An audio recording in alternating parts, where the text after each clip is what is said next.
Hello welcome to it's me Revathi Shekar friends. Fabric painting 5th part అండి. Sorry friends, కొంచెం late అయింది fabric painting post చేయడం. ఈరోజు ఒక కొత్త మోడల్ ఫ్లవరు, ఇంకా మొగ్గ, ఆ ఫ్లవర్లోనే చిన్న మోడల్ వేయడము, ఇంకా ఒక మంచి డిజైన్ క్రియేట్ చేయడం కూడా చూద్దామండి. ఫస్ట్ నేను పింక్ కలర్ తీసుకొని వేస్తున్నానండి. ఇది ఇంకొక మోడల్ ఫ్లవర్ అండి, మీరు జాగ్రత్తగా చూడండి. ఇది ఇందులోనే పువ్వు, కొంచెం పెద్ద పువ్వు, కొంచెం చిన్న పువ్వు, మొగ్గ, ఇంకా ఆకులతోటి డిజైన్ క్రియేట్ చేద్దాం. చూడండి, ఆల్రెడీ మనం ఇంతకుముందు వేసిన ఫ్లవర్ టైపే కానీ కొంచెం మార్పు ఉందండి. ఇది కొంచెం తామర పువ్వులాగా అలా వస్తుంది. చాలా బ్యూటిఫుల్గా ఉంటుంది. చాలా డీటెయిల్గా స్లోగా నేను ఎలా వేసుకోవాలనేది పెట్టానండి. చూడండి, నేను ఒక డిజైన్ అయితే ఊరికే అట్లా డిజైన్ చేశాను. మీరు ఈ ఫ్లవర్స్ నేర్చుకుంటే మీ మనసుకు నచ్చిన విధంగా మీరు డిజైన్ చేసుకోవచ్చండి. చెప్పాను కదండి, free hand fabric painting once మనం కొంచెం ప్రాక్టీస్ చేసి వేయడం మొదలుపెట్టామంటే అసలు దానికి తిరిగే లేదండి. ఎంతమంది ఎన్ని రకాల పెయింట్స్ చూపించినా కానీ ఈ పెయింటింగ్కి అయితే సాటి రాదు. ఇప్పుడు నేను మీకు క్లియర్గా అర్థమవ్వాలని కొంచెం పెద్ద పెద్ద ఫ్లవర్స్ పెద్దగా వేశానండి. మీరు వీటిని చిన్న చిన్నవిగా వేసుకొని డ్రెస్సుల మీద, శారీస్ మీద వేసుకోవచ్చు. లేదంటే కొంతమందికి బెడ్షీట్స్ మీద వేసుకోవడానికి చాలా ఇష్టం ఉంటుందండి, బెడ్షీట్ మీద పెయింట్ చేసుకోవడం, అలా కూడా చేసుకోవచ్చు. ఇంకా ఇంకొంచెం చిన్న డిజైన్ చేసేసి పిల్లో కవర్స్ మీద ఇంకా చిన్న డిజైన్ చేసుకొని హ్యాండ్ కర్చీఫ్ల మీద కూడా వేసుకొని ఎవరికైనా గిఫ్ట్ చేయొచ్చండి. చాలా బ్యూటిఫుల్గా ఉంటుంది. తప్పకుండా ట్రై చేయండి. ఎప్పటిలాగే ఫ్లాట్ బ్రష్ ఏనండి. చూడండి, దాన్ని ఎటువైపు మనం టర్న్ చేసి ఎలా తిప్పితే మనకి స్ట్రోక్స్ ఎలా వస్తున్నాయి అనే దాన్ని కనుక అబ్జర్వ్ చేసామంటే చాలండి, రకరకాల ఫ్లవర్స్ మీరే డిజైన్ చేసి కూడా నాకు చూపిస్తారు. అంత బాగా వస్తుందండి వీటితోటి ప్రాక్టీస్ చేస్తూ ఉంటే. ఇప్పుడు నేను వేసేది కొంచెం చిన్న ఫ్లవర్ అండి. ఇందాక ఫ్లవర్కేమో 4 petals వచ్చినాయి, దీనికైతే అటు ఇటు 2 petals వస్తాయి అంతే. అదిగోండి, ఏమీ లేకుండా మధ్యలో పార్ట్ ఒక్కటే వేస్తేనేమో అది మొగ్గ అయిపోతుందండి. వీటిని సైజెస్ చేంజ్ చేసుకుంటూ మనకి నచ్చినట్లుగా డిజైన్ చేసుకోవచ్చండి.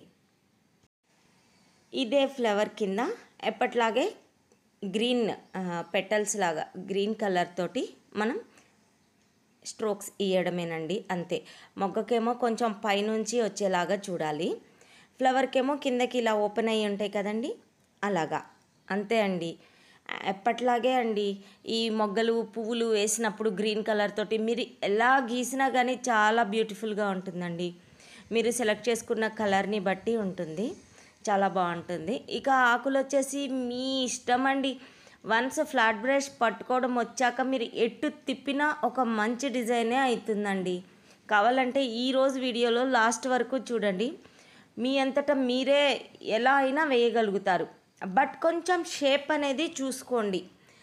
ఆకు అంటే ఇలా ఉంటుంది, ఏదో కలర్ పెట్టేసేసి పూసామన్నట్లు కాకుండా కొంచెం ఆకు మోడల్లో తిప్పడానికి అలాగా ట్రై చేస్తే చాలా బాగుంటుందండి.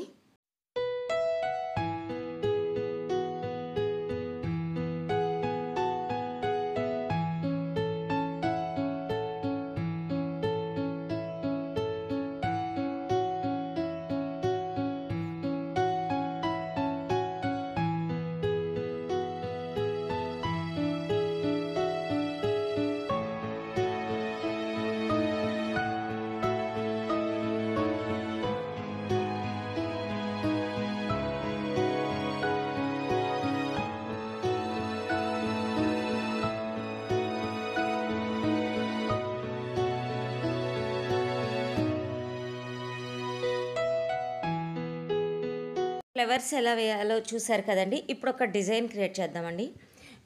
మీకు కావాల్సినంత సైజు చెప్పాను కదండి, ఇంత సైజులో అయితే మీరు డిజైన్ చేయాలనుకుంటున్నారో దాన్ని బట్టి ఫ్లవర్ సైజు ఇంకా వాటిని దగ్గరగా వేసుకోండి. నేను ఇక్కడైతే కొంచెం పెద్ద డిజైన్ వచ్చేలాగానే వేశాను, ఒకసారి చూసుకోండి. జస్ట్ ఐడియా కోసం నేను ఇట్లా డిజైన్ చేశానండి. డిజైన్ వచ్చేసి మీ చాయిస్.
ఫ్లవర్స్ మొగ్గులు వేయడం అయిపోయిందండి. ఇప్పుడు ఇక గ్రీన్ కలర్ తీసుకుందాము. నేను వచ్చేసి సాప్ గ్రీన్ తీసుకున్నానండి.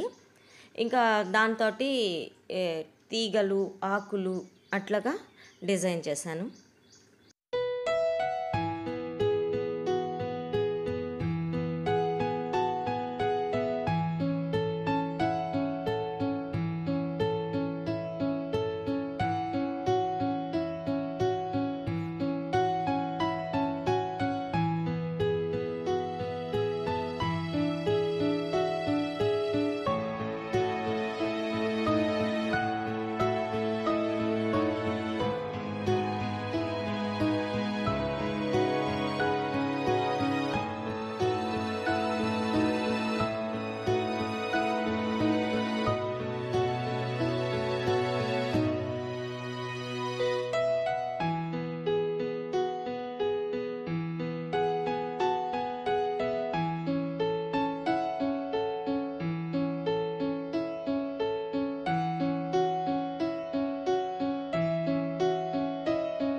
ఇంతేనండి.